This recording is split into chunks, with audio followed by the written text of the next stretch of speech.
ang nagumon dyan dahil sa labis ng pagtitiwala ng mga magulang. Si Ani kaibigan ng anak ko. At daramdamin ko rin kung siya'y mapapahamak. Hindi ho naman siguro, Chairman. Mabuti't masunurin bata rin yan.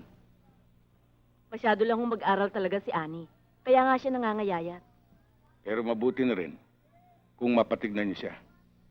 Salamat ho sa malasakit nyo, Chairman. Walang Itay? anuman, Jess. Tayo na ho, nandiyan na ho si Mang Julian. Jess, Mila, may lakad Salamat pa po, kami. Chairman. Walang Ako. anuman yun. Salamat ho ulit, Si Ani Chairman. po. Nagpaalam sa akin, manunood daw siya ng sine sandali. Sige. Opo. Sige po. Sige. Totoo kaya yung sinasabi ni Chairman? Ewan ko. Hindi ko alam.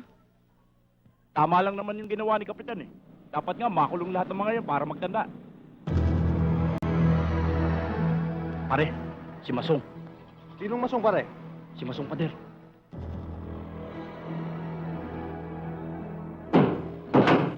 Masong. Asa si Kayabyab? Si Chairman? Tarantado nga, no? Piniinit mo ba ang dugo ko?